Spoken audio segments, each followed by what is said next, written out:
ખેડૂત સંકલ્પ યાત્રાને સફળ બનાવવા મોટી સંખ્યામાં ખેડૂતો અને મજદૂરોને જોડાવા રાજુ કરપડાનું આહવાન।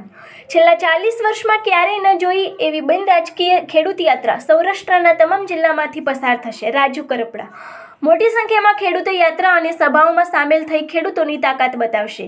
રાજુ કરપડા તમામ જિલ્લા અને તાલુકા મથકે કિસાન સમિતિ બનાવવામાં આવશે। રાજુ કરપડા તમામ વિસ્તારના ખેડૂતોના પ્રશ્નોની યાદી તૈયાર કરવામાં આવશે અને આવનાર સમયમાં યોગ્ય નિરાકરણ માટે લડત પણ લડવામાં આવશે। રાજુ કરપડા રાજકીય પાર્ટીઓ ખેડૂતોનો માત્ર વોટ બેંક તરીકે ઉપયોગ કરી રહી છે। રાજુ કરપડા આ અંગેની વધુ માહિતી માટે જોતા રહો ભારત ટાઈમ્સ ન્યૂઝ। નમસ્કાર સાથીઓ, જય કિસાન। હું રાજુ કરપડા। આવતી તારીખ એટલે કે 19/3/2026 સવારે 10 કલાકે તુલસી શ્યામ એટલે ગીર સોમનાથ જિલ્લાના તુલસી શ્યામ ભગવાનના દર્શન કરીને ખેડૂત સંકલ્પ યાત્રાની શરૂઆત થઈ રહી છે। દોસ્તો, ગુજરાતના ઇતિહાસમાં છેલ્લા 40 વર્ષથી બિન રાજકીય રીતે ખેડૂતોના ઉદ્ધાર માટે, ખેડૂતોનું ભલું કરવા માટે બિન રાજકીય રીતે છેલ્લા 40 વર્ષમાં ક્યારેય ન જોઈ હોય એવડી મોટી આ ખેડૂત યાત્રા સૌરાષ્ટ્રના દરેક જિલ્લાઓમાંથી પસાર થઈ રહી છે। ખાસ કરીને યાત્રાનો જે ઉદ્દેશ છે કે ખેડૂતોને કેવી રીતે સમૃદ્ધ બનાવી શકાય, કેવી રીતે ખેડૂતોનું મજબૂત સંગઠન બનાવી અને જ્યારે રાજકીય પાર્ટીઓ ખેડૂતનો માત્ર વોટ બેંક તરીકે ઉપયોગ કરી રહી છે એ રાજકીય પાર્ટીઓને ખેડૂતોની તાકાતના દર્શન કેવી રીતે કરાવી શકાય, જેના માટે મજબૂત ખેડૂત સંગઠન બનાવવું, ત્યારબાદ દરેક ખેતર સુધી સિંચાઈનું પાણી પહોંચાડવા માટે આવનાર દિવસોમાં શું કરી શકાય, ખાસ કરીને ખેડૂતોને પૂરતા પાકના ભાવ મળે, ખેડૂત દેવામાંથી બહાર કેવી રીતે નીકળી શકે, આ તમામ મુદ્દાઓને લઈ અને સૌરાષ્ટ્રના તમામ જિલ્લાઓમાં ચર્ચા કરવામાં આવશે। મજબૂત ખેડૂત સંગઠન બનાવવાના આશયથી તમામ તાલુકા, જિલ્લા અને તમામ વિધાનસભાઓની અંદર ખેડૂતોની એક સમિતિ બનાવવામાં આવશે। મહત્વની વાત એ છે કે લાંબા સમયથી ખેડૂતો માટે તમામ રાજકીય પાર્ટીઓ વાતો કરે છે, પરંતુ ક્યાંક ને ક્યાંક ખેડૂતોનો માત્ર વોટ બેંક તરીકે ઉપયોગ થયો હોય આવું દેખાય છે। તો મજબૂત સંગઠન બનાવી અને ખેડૂતોના યોગ્ય મુદ્દાના યોગ્ય નિરાકરણ માટે આગામી દિવસોમાં લડત લડશું। એના જ માટે દરેક તાલુકા અને ગામડા સુધી સંગઠનનો વ્યાપ વધારીશું। ખાસ કરીને યાત્રાનો જે રૂટ છે તો એમાં તુલસી શ્યામથી 19/3/2026 સવારે 10 કલાકે પ્રસ્થાન થશે।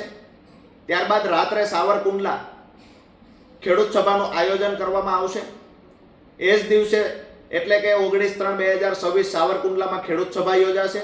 ત્યારબાદ 20/3/2026 સાંજે 5 કલાકે અમરેલી સિનિયર સિટીઝન પાર્કના ગ્રાઉન્ડમાં ખેડૂત સભા યોજાશે, જેમાં ખૂબ મોટી સંખ્યામાં ખેડૂત અને ખેતમજૂરો ઉપસ્થિત રહેશે। એ જ દિવસે એટલે કે 20/3/2026 ની સાંજે 8 કલાકે ધારી ખાતે ખેડૂત સભાનું આયોજન કરવામાં આવ્યું છે। એમાં પણ ધારી બગસરા આસપાસના મોટી સંખ્યામાં ખેડૂતો સભામાં ઉપસ્થિત રહેશે।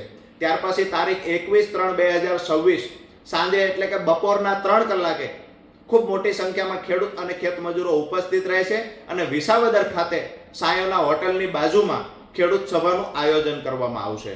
ત્યાર પછી તારીખ 22/3/2026 ના રોજ સાંજે 5 કલાકે માળિયા હાટીના ખાતે દરબાર સમાજ સમૂહ લગ્નના ગ્રાઉન્ડમાં ખેડૂત સભા યોજાશે અને સાંજે એ જ દિવસે એટલે કે 22/3/26 ની સાંજે 8 કલાકે કેશોદ ખાતે ખેડૂત સભા યોજાશે। ત્યારબાદ યાત્રા જામનગર તરફ પ્રયાણ કરશે, જેમાં 23/3/2026 સાંજે 5 કલાકે ધ્રોલમાં ખેડૂત સભા યોજાશે અને સાંજે 8 કલાકે મોરબી જિલ્લાના ટંકારા વિધાનસભામાં ખેડૂત સભાનું આયોજન થશે। ત્યાર પછી રાજકોટ જિલ્લામાં તારીખ 24/3/2026 રાજકોટ જિલ્લાના જસદણ ખાતે બપોરે 12 કલાકે ખેડૂત સભા યોજાશે, જેમાં ખેડૂત અને ખેતમજૂરો મોટી સંખ્યામાં ઉપસ્થિત રહેશે અને એ જ દિવસે એટલે કે 24/3/2026 સાંજે 5 કલાકે સુરેન્દ્રનગર જિલ્લાના સુદામડા ખાતે ઐતિહાસિક ખેડૂત સભા યોજાશે, જ્યાં ખેડૂતોનો આ આખી યાત્રાનું સમાપન કરવામાં આવશે। યાત્રાના તમામ મુદ્દાઓ, તમામ જિલ્લાના તમામ તાલુકાઓના પ્રશ્નનું એક ડાયરી તૈયાર કરવામાં આવશે। તમામ પ્રશ્નના સોલ્યુશન માટે આગામી દિવસોમાં દરેક જિલ્લા મથકે તો રજૂઆત થશે, જો ખેડૂતો સાથે મળી અને આયોજન થશે તો આવનાર દિવસોમાં સરકારમાં પણ રજૂઆત કરવામાં આવશે। મહત્વની વાત એ છે કે તમામ વિસ્તારના પ્રશ્નોના નિરાકરણ માટે મજબૂત ખેડૂત સંગઠન બનાવવાના આશયથી આ યાત્રા પસાર થઈ રહી છે, આ યાત્રા તમામ તાલુકા જિલ્લાઓમાંથી નીકળી રહી છે, ત્યારે તમામ પત્રકાર મિત્રોને, ખાસ કરી સામાજિક ધાર્મિક આગેવાનોને, અને જ્યારે બિન રાજકીય લડત છે, બિન રાજકીય આખો કાર્યક્રમ છે, ત્યારે ખેડૂતોને પ્રેમ કરનારા તમામ રાજકીય પાર્ટીના લોકોને પણ કહીએ છીએ કે યાત્રાને સફળ બનાવવા માટે ક્યાંક ને ક્યાંક જે કાંઈ મદદ થઈ શકતી હોય એ ખેડૂતો મોટી સંખ્યામાં ઉપસ્થિત રહે અને યાત્રાને સફળ બનાવવા માટે ક્યાંક ને ક્યાંક અમારો ઉત્સાહ વધારવા માટે થઈ અને આપ સૌ આગળ આવો. જય જવાન, જય કિસાન,